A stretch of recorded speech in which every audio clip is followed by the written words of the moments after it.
नमस्कार प्रिय दर्शकों व श्रोताओं, फेंक दिए और कौप भवन में चली गई। पुराने जमाने में जब मकान बनवाते थे ना, तो स्त्रियों के रूठने का कमरा अलग से बनता है, ये नियम था।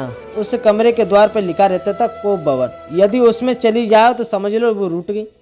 फिर पतिदेव बड़ी मनोहार से मनाया करते हैं। माता पार्वती कौप भवन में चली गई। शंकर जी ने देखा मेरे आश्रम से नारद जी निकल रहे हैं, जा रहे हैं, तो जाते जाते शंकर जी से बोल गए, आश्रम में जल्दी पधारना बाबा, माता जी ने आपको याद किया है। शंकर जी ने मन में सोचा, आप घर में पधार गए हैं तो जरूर कोई याद करती होंगी वो।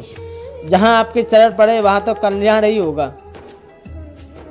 तो शिव जी ने कहा, क्या बात है देवी, आप इतनी उदास क्यों हैं? पार्वती जी ने कहा, रहने दीजिए, अंदर से भी काले और ऊपर से भी काले। शिव जी ने कहा, अंदर का काला तो वो होता है जो कपट करता है, और मैंने जीवन में कोई कपट नहीं किया आपसे, आप मुझे कपटी बोलती हो। माता पार्वती ने कहा, 24 घंटे मुंडों की माला पहनते हो, उसमें किसके मुंड लगे हैं? ये बात मुझे पहले नहीं बताई। भगवान शिव ने कहा, आपने कभी अवसर नहीं दिया, लेकिन मैं आपसे कितना प्रेम करता हूँ इसका यही वास्तविक कोई प्रमाण है तो ये मुंडों की माला है। मुंड माला में किसी और के सिर नहीं लगे, आपके सिर लगे देवी।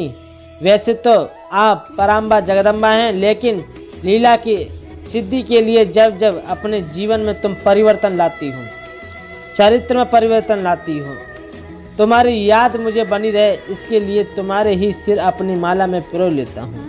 मेरे जीवन में इतनी बार तुमने अपनी देह का परित्याग किया है, ये तुम्हारे ही सिर लगे हुए हैं, किसी और के नहीं।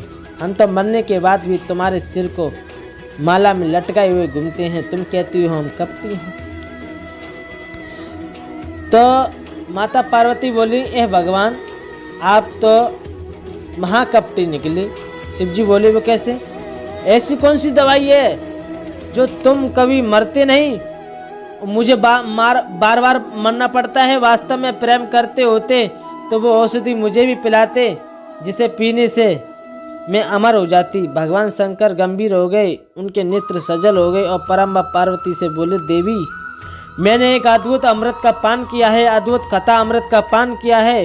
वो अमृत है श्रीमद् भागवत कथा अमृत, अमर कथा। उस अमर कथा का पान करने की वजह से मेरा कभी जन्म नहीं होता और कभी मृत्यु नहीं होती। माता पार्वती चौड़ में गिरकर बोली, वह अमृत आप मुझे भी पिलाओ भगवान।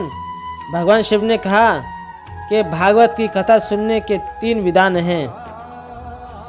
तो आप लोगों की हमारी ये वीडियो कैसी लगी कमेंट बॉक्स में बताएं। जय श्री कृष्ण।